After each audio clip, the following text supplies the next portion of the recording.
श्री राधे बच्चों, स्वागत है आपका इस थ्योरी सीरीज में। इस वीडियो में हम लोग डिस्कस करने वाले हैं बेहद important theory on the behalf of last 10 year PYQ. बैट्स आउटलॉक काफी ज्यादा इंपॉर्टेंट है और एग्जाम में काफी ज्यादा पूछा जाता है। डायरेक्टली स्टेटमेंट पूछ लिया जाता है और इससे रिलेटेड कई प्रॉब्लम्स भी आपसे पूछी जाती हैं। अगर हम बात करें कि बैट्स आउट लॉ है क्या, तो बैट्स आउट लॉ बेसिकली क्या है? Study of the magnetic field है। किसी एक पार्टिकुलर वायर में जा रही करंट के कारण किसी एक पार्टिकुलर पॉइंट पे कितनी मैग्नेटिक फील्ड होगी, उसी मैग्नेटिक फील्ड का मैग्नीट्यूड हम क्या करते हैं? बायट-सावर्ट लॉ की मदद से निकालते हैं। बायट-सावर्ट लॉ ने उस मैग्नेटिक फील्ड को कैलकुलेट करने का एक फॉर्मूला दिया है। बाय एक्सपेरिमेंट बायट ने ये पाया कि किसी एक वायर में फ्लो करने वाली करंट के कारण जो मैग्नेटिक फील्ड होगी किसी पार्टिकुलर पॉइंट पे, वो मैग्नेटिक फील्ड डायरेक्टली प्रोपोर्शनल होगी जो करंट फ्लो कर रही है। इसका मतलब ये है कि जितनी ज्यादा करंट फ्लो करेगी उतनी स्ट्रॉन्ग वहां पे मैग्नेटिक फील्ड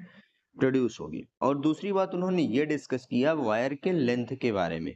उन्होंने बोला कि वायर की जितनी ज्यादा लेंथ होगी उतनी स्ट्रॉन्ग मैग्नेटिक फील्ड होगी। Magnetic field is also directly proportional to the length of the wire. ठीक, वायर बहुत लॉन्ग है तो यहाँ पे हम एक छोटी सी लेंथ ले लेते हैं। तीसरी चीज इन्होंने ये पाया कि वायर के जितने क्लोज ये मैग्नेटिक फील्ड कैलकुलेट कर रहे हैं उतनी स्ट्रॉन्ग आ रही है। यहाँ से इन्होंने ये कंक्लूजन दिया कि जो मैग्नेटिक फील्ड होगी किसी करंट कैरिंग वायर के कारण, अब वो किस पॉइंट पे निकालेंगे इस बात पे भी निर्भर करेगी। यानी magnetic field is inversely proportional to the R square. R आपका क्या है? जिस पॉइंट पे मैग्नेटिक फील्ड निकालना है और जहां पे आपने सेगमेंट लिया है वहां से डिस्टेंस है। फोर्थ पॉइंट इन्होंने ये ऑब्जर्व किया कि हम वायर से कितने डिग्री के एंगल पे निकाल रहे हैं, ये इस बात पे भी डिपेंड कर रहा है।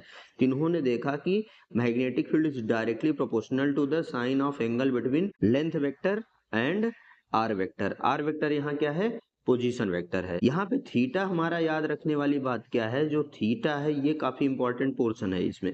ठीक, थीटा जो है हमारा डीएल वेक्टर और आर वेक्टर के बीच का एंगल है। ये बात हमको याद रखनी पड़ेगी कि जो हमारा पोजीशन वेक्टर है और डीएल वेक्टर के बीच का एंगल थीटा है। अब ये डीएल वेक्टर की डायरेक्शन किधर होगी? इसकी डायरेक्शन हमेशा और हमेशा अलोंग द करंट होगी। ठीक, तो ये सारी चीजें हमको क्या करनी है? याद रखनी है। अब यही जितनी चीजें मैं आपको बताया हूं इसी को हम एक तरीके से स्टेटमेंट में लिख लेते हैं, फिर इसका हम मैथमेटिकल रिप्रेजेंटेशन देखते हैं। जितनी चीजें मैंने आपको समझाई अगर उसको हम लिखना चाहें तो हम कुछ इस तरीके से उसको हम वर्डिंग में लिख सकते हैं। According to Biot Savart law, magnetic field due to current carrying wire at any point is directly proportional to the current flowing through the wire, length of wire, sign of angle between length and position vector of wire, and inversely proportional to the square of distance between wire and position where magnetic field has to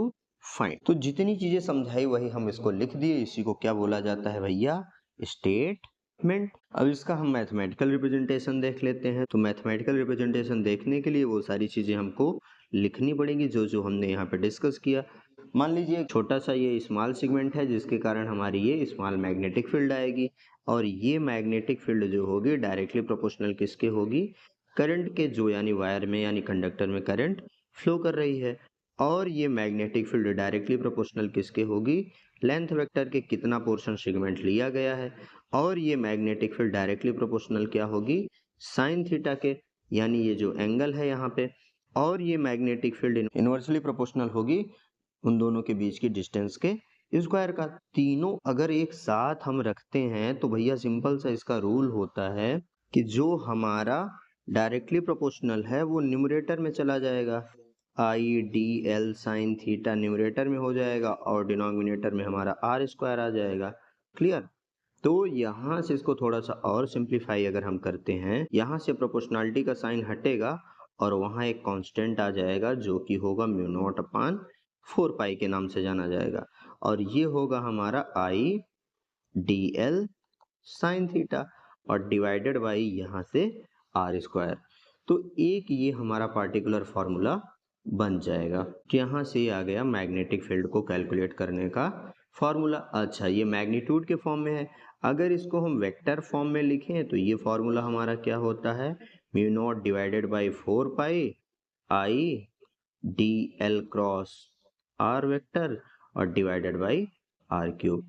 ये हमारा किस format में होता है भाई, vector के form में। तो ये दो फॉर्मूले होते हैं। अब बात आती है कि भैया यहाँ पे जो हमारा म्यू नॉट है, ये क्या है, म्यू नॉट हमारा परमेबिलिटी ऑफ फ्री स्पेस है, तो ये याद रखना पड़ेगा। और म्यू नॉट अपॉन 4 पाई की वैल्यू जो होती है 10⁻⁷ टेस्ला मीटर पर एम्पियर।